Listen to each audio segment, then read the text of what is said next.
Voici Paris le lendemain des attentats. Nous sommes le samedi 14 novembre 2015 et je crois que c'est le vlog numéro 54. Je vais donner mon sang pour les victimes blessées et comme on peut peut-être le voir au bout de la rue, je pense que je suis pas la seule. Il est bientôt 18 h et je sais pas trop quoi dire en fait. J'ai appris les attentats hier soir, j'étais en stream. Ce sont des viewers en fait qui m'ont parlé des fusillades. Évidemment, moi j'ai rien. C'est pas passé tout à fait près de chez moi, même si je suis au cœur de Paris. J'étais chez moi donc j'étais bien en sécurité. J'ai pas pu dormir de la nuit.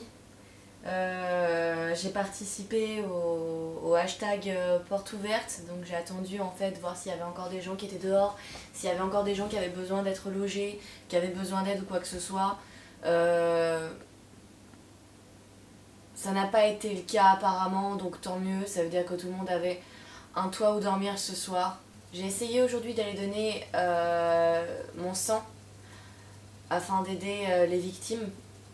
Et aussi d'autres personnes qui ne sont pas forcément concernées aussi par cet attentat.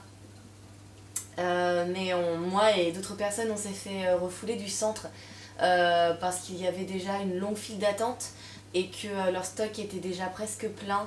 Ils nous ont dit que suite à la bienveillance de plusieurs citoyens qui étaient venus pour donner leur sang eux aussi, leur stock était vraiment plein, qu'il n'y avait plus de place en fait pour récolter du sang. Ils nous ont invités à revenir à partir de lundi pour pouvoir en récolter davantage, mais que ça servait à rien qu'on l'attende parce que de toute manière ils ne pourraient pas en prélever ce soir.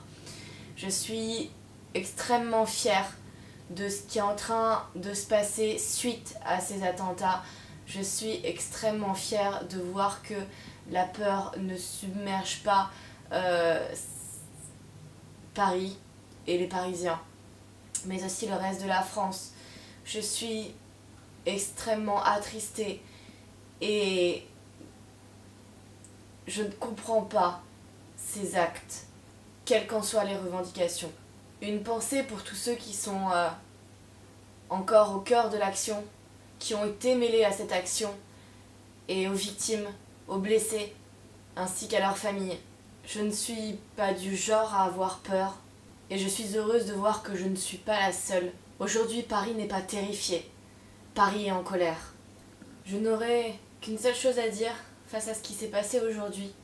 Prenez soin de vous et ne perdez pas espoir en l'humanité juste parce que certaines personnes essayent de nous l'enlever. On ne doit pas perdre espoir, on doit toujours croire en nous, on doit toujours croire aux autres. Et je pense qu'hier soir, chacun a prouvé sa valeur en faisant face à cette tragédie et en apportant chacun son aide à sa manière.